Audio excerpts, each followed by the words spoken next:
बहुत बड़ा योगदान रहा, इन्होंने बड़ा सहयोग किया।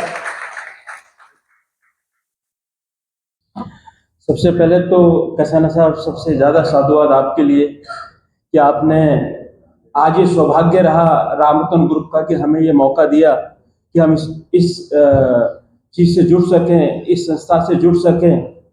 और सरदार पटेल जी के विचारों से जो आपकी विचारधारा मिली हुई है, जो प्रेरणा आपने हमें दी, उसके कारण आज रामरतन ग्रुप यहाँ खड़ा है। मैं सुनीता जी को नमन करते हुए, इनके पिताजी साहब को याद करते हुए, उनको नमन करते हुए, हमने सबकी बातें सुनी है। ये सच है कि मैं व्यापारी हूँ, शायद मेरा इतिहास औरों से हटके है। हम एक संपन्न परिवार में पैदा हुए, सब चीज के साधन हमें मिले, सहयोग हमें मिला, विचार हमें मिले, पर माँ बाप ने एक शिक्षा दी कि भाई जो भी करना, जैसा भी करना, किसी के अच्छे में करना, किसी के बुरे में मत करना। कि समाज को आगे बढ़ाना, समाज का मान सम्मान रखना, समाज के प्रति झुकाव रखना, और एक कोशिश करना जब इस संसार में सबको हर चीज का सौभाग्य मिल सकता है, तो पूरे समाज में, व्यापार में आप अपनी कोशिश जरूर करना।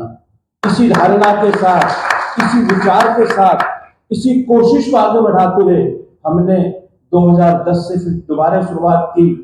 40 साल का हमारा व्यापारिक इतिहास है और हमें समाज में जो मान्यता मिली, मैं तो इस गुर्जर समाज का बहुत तहे दिल से धन्यवाद देता हूँ। मान सम्मान, मर्यादा, प्यार क्या नहीं दिया। फिर एक विचार था कि जो कमाए उससे समाज के प्रति झुकाव रखें।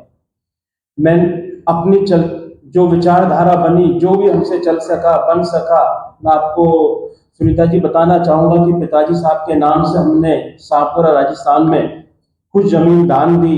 हमसे वहाँ के विधायक साहब ने कहा कि हम यहाँ पे हॉस्पिटल बनाना चाहते हैं, तो वहाँ पे कुछ जमीन हमने उनको दान दी और पिताजी साहब के नाम से वहाँ पे एक हॉस्पिटल सरकार ने बनाया।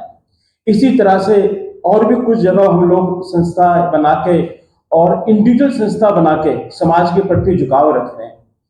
जहां तक व्यापार की बात है, क्योंकि व्यापारी हूं तो व्यापार की ही बात करूंगा। सभ्य समाज को नमन करने के बाद आज हम राजस्थान के अलवर डिस्ट्रिक्ट में जो काम कर रहे हैं, कोशिश यही है कि समाज का हर वर्ग हमसे जुड़े, पर गुर्जर वर्ग जो हमसे वहां जुड़ा, चाहे वो दौसा से है, चाहे वो रामगढ़ तहसील से जुड़ा, हमने पूरी कोशिश की कि कम से कम नहीं तो 5 से 10 हजार बच्चों को हम काम पे लगाएं और उनको काम दें। और ये कोशिश कामयाब भी हुई। हमें वहां के लोगों ने, हम दिल्ली से गए, तंवर परिवार से है, बड़ा सहयोग मिला, हर कास्ट से सहयोग मिला। पर जब कोई हमसे सुनता था कि हम गुर्जर और दिल्ली से हैं, मैं तहे दिल से राजस्थान की तपोभूमि को सलाम करते कहूंगा, जो प्यार, मान सम्मान और सहयोग मिला, उसके लिए मेरे पास शब्द नहीं है। जहां तक आने वाले दिन की बात है, कसाना साहब, जो संस्कार माता पिता ने दिए, क्योंकि रामरतन ग्रुप है, रामरतन जी मेरे पिताजी हैं और उन्हीं की धरोहर पे आज हम यहाँ बैठे हैं। और इस धरोहर को बनने में हमारे एक परिवार, हमारे रिश्तेदार महाशय परिवार का भी बड़ा सहयोग है। मैं सुनीता बहन जी से जब कह रहा था कि हम यहाँ पहुंचने में महाशय आर्य सब महाशय जी का बहुत बहुत योगदान है, तो समाज के प्रति हमारे झुकाव भी बनता है कि जो आपकी मदद करें, जो आपके साथ खड़े रहें, जो आपके साथ कंधे से कंधा मिला के चले, उनकी भी तारीफ होनी चाहिए। मैं कसाना साहब आपके माध्यम से एक बात कहना चाहूंगा बिटिया से कि कहीं भी किसी भी पद पे आपको लगता हो या किसी को समाज में लगता हो कि ये कुछ सहयोग की बात है, बच्चों को बढ़ा के आगे बढ़ाने की बात है, एक व्यापारी घर है, हर तरह से हम मदद करने को, साथ चलने को आपके तैयार है। हमने ये भी कोशिश की कि भाई समाज में बदलाव है, और ये बदलाव सुनीता बहन जी के नाते और बहन जी के नाते, यहाँ पे डिम्पल जी के नाते नजर भी आ रहा है, सुमन जी बैठे हैं, कि भाई समाज में किस तरह से बराबरी हो रही, किस तरह से शिक्षा आगे बढ़ रही है। जरूर सच है जो कसाना साहब ने कहा कि 49 से एजुकेशन आई, पर आज की हमारी प्रेरणा, आज की हमारी एजुकेशन, मैं कसाना साहब आपसे कहना चाहूंगा, हमें 15-20 साल नहीं लगेंगे, हमें आप 5 से 7 साल का समय दीजिए, ये समाज बदल के रहेगा। समाज पूरे बरादरी अपने आप को ये लोगों में बीच में खड़ा करेगी। ये कोई समाज है जिसके पास इतिहास भी है, वर्तमान भी और भविष्य की दिशा भी है। इन्हीं आप कल्पना नहीं कर सकते कि कोई हार्ड मास का कोई आदमी ऐसा पैदा हुआ था जो चाहता तो अपने बच्चे और बेटियों के साथ आराम से एसी में अपनी रिटायर्ड लाइफ गुजार सकता था। और उसने तय कर लिया था, और हम जैसे कुछ लोग भी साथ लगा लिए थे कि डॉक्टर, जब मेरा पूरा समाज ही बीमार है तो मैं आराम से कैसे सो सकता हूं। ये बातें किताबी लगती थी, ये आकर्षण भी कई बार किताबी लग सकता था, लेकिन मेरी धर्मपत्नी आज आई है, वो गवाह है कि शायद उस पूरी टीम में सबसे जवान डॉक्टर मैं ही था जो अपने कैरियर, अस्पताल सबको छोड़ के चला गया। और ये कोई पहली बार नहीं था। मैं सुनीता जानती हूँ 1984 में अजमेर में शायद पहली मीटिंग की थी रेड क्रॉस हॉल में, और उससे भी पहले 10वीं क्लास में जब उनके घर में जाते थे तो दीवारों पर लिखा हुआ था, तब तो वो इन सर्विस थे, आर्मी में। Our motto is to achieve impossible.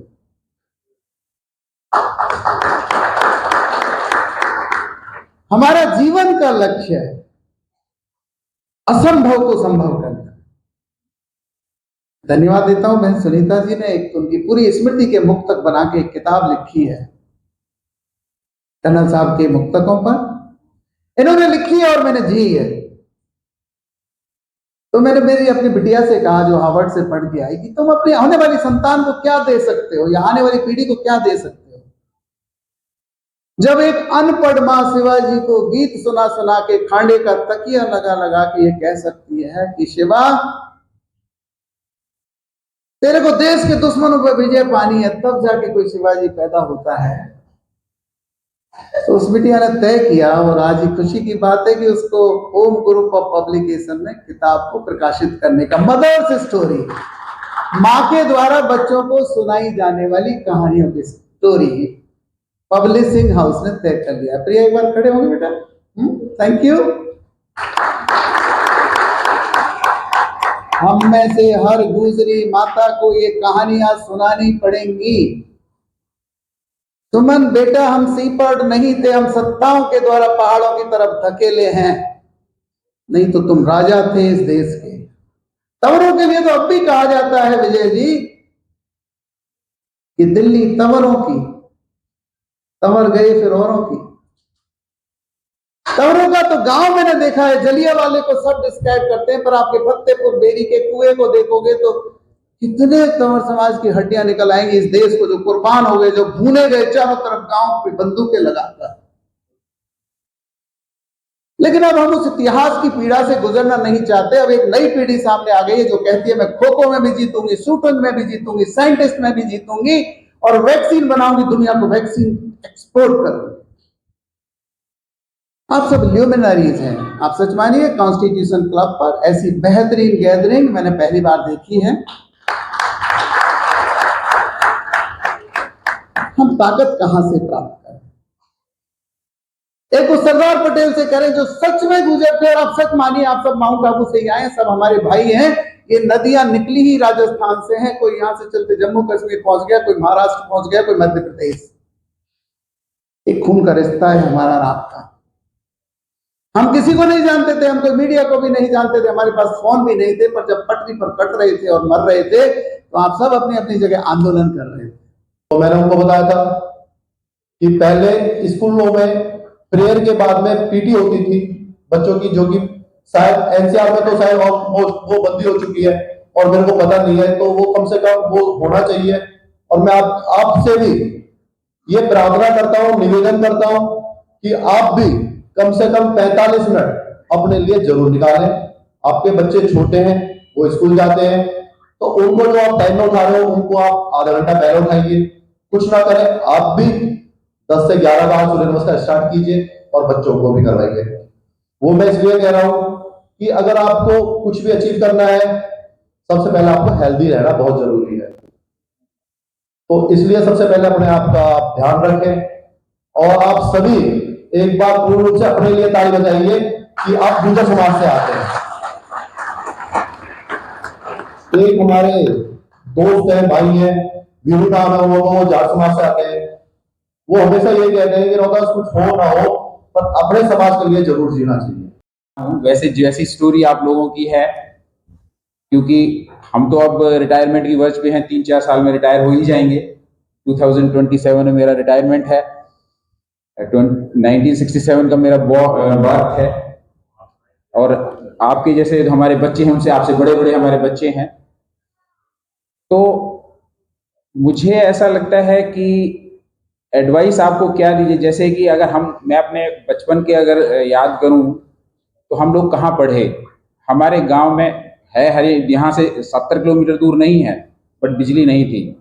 और अगर आपने नाम सुना हो डिबिया या एक लालटेन, वो जला के हम लोग पढ़ा करते थे, और वो हमारी नाक में घुस जाता था, वो जो उसकी ब्लैक ब्लैक जो कुछ होता था। और फिर 5-7 किलोमीटर जाके स्कूल में जाते थे, फिर कॉलेज गुड़गांव जाते थे। लेकिन ठीक है, बोला कि हम नहीं बोल पा रहे क्योंकि हम स्टूडेंट थे, इतना बड़े लोगों में नहीं आए कभी। और मेरा गांव का नाम काला कुपड़ बन है, जो जम्मू के बहुत ही पिछड़े हुए इलाके में है, जहाँ पे इतना अपॉर्चुनिटी नहीं है हमें। फिर भी हम गेम्स खेलते हैं, फिर भी हम अपनी कम्युनिटी का नाम, गुज्जर कम्युनिटी का नाम आगे लेके जाते हैं,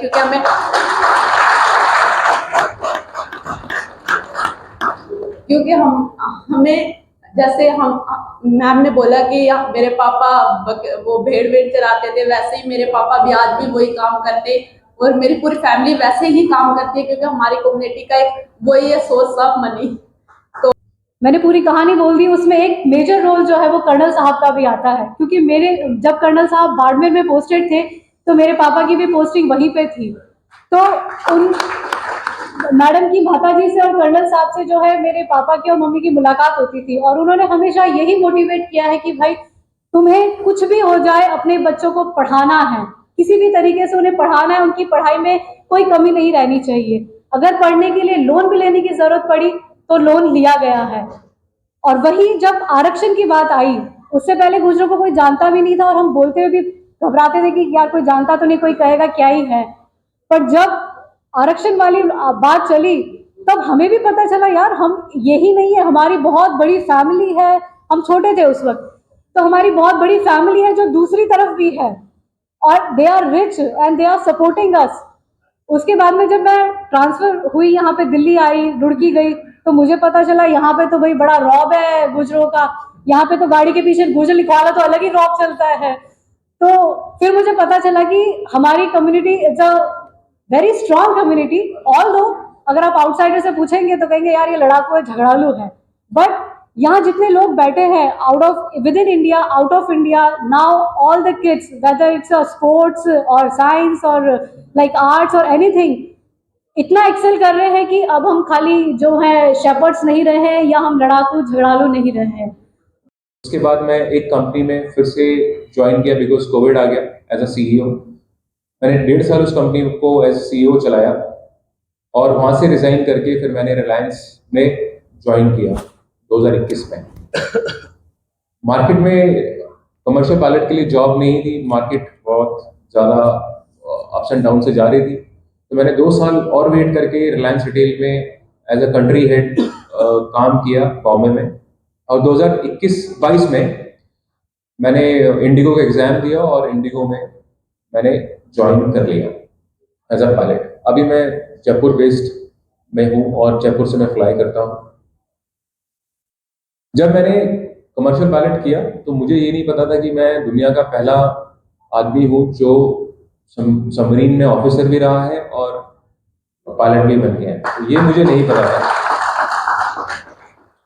और मैं जब कमर्शियल पायलट की ट्रेनिंग भी कर रहा था तो ये भी नहीं पता था कि इसके बारे में किसी को नहीं पता था, सिर्फ मेरे घर वालों को, मेरे मॉम डैड को पता था कि मैं कमर्शियल पायलट की ट्रेनिंग कर रहा हूँ, और मेरे किसी भी फ्रेंड्स को नहीं पता था। जब मेरी ट्रेनिंग कंप्लीट और लाइसेंस आया तो सब में दुनिया में बात फैल गई कि मेरा कमर्शियल पायलट हो गया है। तो मुझे किसी ने बोला कि सर मुझे लगता है कि आप दुनिया के पहले इंसान हैं जिन्होंने सबमरीन में भी काम करा है, सबमरीन भी चलाई है और कमर्शियल पायलट में जहाज भी चलाया है। तो उसके बाद रिसर्च हुई, पूरे वर्ल्ड की इंटरनेट सर्च किया गया कि कौन ऐसा इंसान है पहला, तो ऐसा कोई इंसान नहीं मिला। उसके बाद जब ये बात बाहर आई तो न्यूज़पेपर में, टाइम्स ऑफ इंडिया में ये आर्टिकल आया कि मैं इंडियन नेवी का पहला ऑफिसर हूँ जो वर्ल्ड का पहला कमर्शियल पायलट बना है। उसी के चलते हुए जैसे आपको बता रहे थे स्टेम सेल थेरेप्यूटिक्स, अभी कई बार मुझे बोलते हैं कि मैं हेयर ट्रांसप्लांट करने वाला डॉक्टर हूँ, वो था, अभी भी हूँ, करता हूँ। लेकिन मेन चीज है अभी रिजेनरेटिव मेडिसिन जो हम इंडिया में ला रहे हैं, और मैं चाहूंगा कि हमारे लोग इसके बारे में अच्छे से जाने। आपकी जो नेक्स्ट जनरेशन होगी वो 150 साल जिएगी, ये मैं आपको लुभा नहीं रहा, बता रहा हूँ। और अभी से 2-4 साल के अंदर आप ही के बीच में यहाँ पर जो ट्रे लेके पानी आएंगे वो एक रोबोट होंगे। रीजनरेटिव मेडिसिन से आप लोग अगर ढंग से रहो, लाइफस्टाइल ठीक रखो, तो सबके सब चाहे 80 साल के हो, 70 साल के हो, 40 साल जितना फिट रह सकेंगे। ये नहीं मैं कहता कि बहुत सारे साल जियो, लेकिन जितने सारे साल जियो अपने नेक्स्ट जनरेशन के ऊपर बोझ बन के मत जियो, फिट रह के जियो, तभी तो जीने का मजा है ना। जो हवन कुंड था, मेरे घर से भी एक चिंगारी उसमें थी, संतराम एडवोकेट, वो भी उस आंदोलन में जेल गए थे। उसी समय मैं अपनी प्रेरणा स्रोत कहूँगा बहन सुनीता बैसरा जी से, उनसे मिला। उन्होंने भी कहा कि आपको इस समाज के लिए अगर कुछ करना है तो बहुत बड़ा बनना पड़ेगा आपको। उसी समय मैं MBBS में एडमिशन लिया। फिर डिम्पल कसाने जी मेरी प्रोफेसर रही हैं सफदरजंग से, इन्होंने भी मेरे को गाइड किया। धीरे करके मैं अपने पथ पर अग्रसित रहा और गुर्जर समाज का जो नाम है मैं रोशन करने में सक्षम रहा। जितने भी गुर्जर जो लोग हैं जो मेरे को मिलते हैं, मैं उनको यही कहता हूँ कि अगर अपने समाज का अगर आपको नाम रोशन करना है तो पहले अपना नाम रोशन करना होगा। आपको अपना नाम रोशन होगा तो समाज का नाम निसंदेह रोशन होगा। आज हमारा समाज बहुत ही आगे आ चुका है। जैसे भाई वीरेंद्र एडवोकेट ने कहा कि 1949 के बाद हमारा जो समाज है वो पहली बार शिक्षा के लिए अग्रसित हुआ। आज हमारे समाज में 1925 में अगर मैं कहूँ तो यहाँ पे बहुत कम लोग हैं। शायद हो सकता है कि हम एक बहुत बड़े महासभा को भर सकते हैं, इतनी हमारी पहचान है। धीरे करके जो ये शुरुआत हुई है, जो हम चंद लोग जो इकट्ठा हुए हैं इसमें, हो सकता है कि 2-3 सालों में ये जो सभा है ये इतनी बड़ी हो जाए कि यहाँ पर पैर रखने के लिए जगह भी ना मिले। क्योंकि महाराष्ट्र में कहते हैं कि हम कुछ लोग गुर्जर नहीं है, हम लोग तो चौधरी लिखते हैं, कुछ लोग आप देखते हैं पाटिल लिखते हैं, कुछ लोग पटेल लिखते हैं, गुर्जर नहीं लिखते हैं। क्यों नहीं लिखते भाई? इसलिए नहीं लिखते क्योंकि इतनी सारी पाबंदी और इतना सब कुछ था कि आपको पैदा होते के साथ ही आप क्रिमिनल थे, बाय बर्थ आप क्रिमिनल थे। तो आपको जब क्रिमिनल का आपको टैग लग गया क्रिमिनल ट्राइब एक्ट के अंदर, आप अकेले नहीं, जिन्होंने साथ दिया गुर्जरों का वो लोग भी थे, उसमें कुछ गाड़े मुसलमान जिसका बोलते हो, मुसलमान होता है ना उसको बोलते हैं, जो चौधरी लिखते हैं, वो थे। और बहुत सारी समकक्ष जातियां थी जो आज भी, लेकिन इसको भी हमारा अगर खत्म किया तो सरदार पटेल जी ने इसको 1949 में इस एक्ट को रिपील किया और ये एक्ट खत्म हुआ। तो अब बात आती है हमारे पिछड़ेपन की कि हम लोग क्यों पिछड़े हैं। तो हमारी तो पढ़ाई जो है 1949 में शुरू हुई है। आप ये बताइए 1949 से पहले किसके पूर्वज कितने पढ़े हुए? क्यों? क्योंकि हमारा तो दाखिला नहीं था, हम तो क्रिमिनल ट्राइब थे। अगर हम क्रिमिनल ट्राइब थे, हमारे पास सारी पाबंदियां थी, तो हम आज उन जातियों से कैसे मुकाबला करें जो हमारे समकक्ष जातियां हैं लेकिन हमसे बहुत आगे हैं। बट मेरा ये कहना है, मेरा ये मानना है, मेरी ये सोच है, आप सबकी भी ये सोच होगी कि हम जिस गति से आगे बढ़ रहे हैं, आने वाले 15-20 साल आप रुक जाइए, ये समाज बहुत आगे जाएगा और ये इन सबको पीछे छोड़ेगा। क्योंकि हमारे अंदर एक जज्बा है, हमारे अंदर एक जलवा है, एक हमारे अंदर ताकत है और हमारी वो ताकत का इस्तेमाल नहीं हुआ है। आज हम जिस भी फील्ड में जाते हैं, चाहे व्यापार के फील्ड में जाए, राजनीति के फील्ड में जाए, शिक्षा के क्षेत्र में चले जाएं, हम वहां कुछ ना कुछ मुकाम हासिल करके रहते हैं। क्योंकि हमारे अंदर वो एक अभी भी एक हमारे अंदर एक लगती है कि हम पीछे क्यों। इंटेलेक्चुअल गुर्जर फोरम कहते हैं कि ऐसे लोगों का समूह है, इंटेलेक्चुअल की बात करें, जो नीति बनाने में, देश की दिशा और दशा तय करने में योगदान देते हैं। बिल्कुल सही कहा आपने। हमारे समाज के बुद्धिजीवी जिन्होंने अपने हर फील्ड में अपना नाम कमाया, समाज के लिए सहयोग दिया, समाज के लिए कार्य किया और आगे हुई समाज के लिए अच्छा सोचना, समाज को किस पथ पर ले जाना, समाज के लिए क्या नया करना, ये विचारधारा के तहत ही संस्था बनी है। राम रतन ग्रुप की बात करें तो आप एक बहुत बड़ा ग्रुप भी चलाते हैं अपना, और आज इस प्रोग्राम को कहते हैं, इस प्रोग्राम को ऑर्गेनाइज करने में या सब कुछ करने में ये विचार आया कहाँ से? देखिए, बिल्कुल सही कहा, रामरत्न ग्रुप इस प्रोग्राम को स्पॉन्सर कर रहे हैं। Ramratna group real estate group है, हम 40 साल से रियल एस्टेट में हैं और विचार यहाँ से है कि समाज के प्रति हमारा एक जिम्मेवारी बनती है। समाज के जो महाअनुभव जिन्होंने अपना मेहनत से नाम, रुतबा, रसूख समाज के लिए कुछ किया, समाज को कुछ दिया, तो उनको समाज में आगे लाना, उनको समाज में आगे रखना, उनकी समाज से जान पहचान और कराना और समाज को उनसे जागरूक कराना और समाज को उनके विचारों से जागरूक कराना।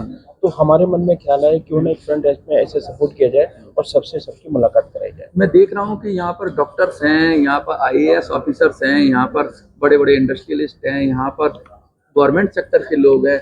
यहाँ ऐसा मुझे लग रहा है कि चुन चुन के एक एक हीरा नगीना आपने इकट्ठा किया है, तो इसमें कितनी मेहनत लगी? और बिल्कुल सही कहा कि ये जो आप देख रहे हैं भांति भांति के शुभ अनुभव यहाँ पर आए हुए हैं, तो इसमें मैं धन्यवाद करूंगा मिस्टर वीरेंद्र कसाना जी का, जिनकी संस्था के तहत ये सब लोग यहाँ पे आए। और ये सौभाग्य हमारे लिए भी, रामरत्न ग्रुप के लिए सौभाग्य कि भी ऐसे मंच पे हमें सहयोग करने का सौभाग्य मिला और सबसे हमारी राम राम। आगे की क्या योजना है आपकी? क्योंकि इंटेलेक्चुअल हैं, समाज को क्या दिशा देंगे, समाज का कैसे, क्योंकि समाज के अंदर बहुत सारा अभी भी पिछड़ापन है। अभी देखिए, समाज के प्रति झुकाव रखने का मन है कि समाज में और शिक्षित लोग हों, समाज में और व्यापारिक लोग हों, समाज में संस्थाओं से लोग जुड़े। आज सरकार भी सपोर्ट कर रही है, बहुत अच्छा माहौल है, बहुत अच्छा इन्वायरमेंट है। तो हम चाहेंगे कि समाज और आगे बढ़े, समाज और शिक्षित हो और ऐसे ही पैनलों से, ऐसे ही संस्थाओं के थ्रू समाज में एक मैसेज जाए जिससे समाज के युवा एक नई तरह की प्रेरणा ले, एक नए तरह का विचार बनाए और सब कुछ नया करने का एक सौभाग्य उन सबको मिले।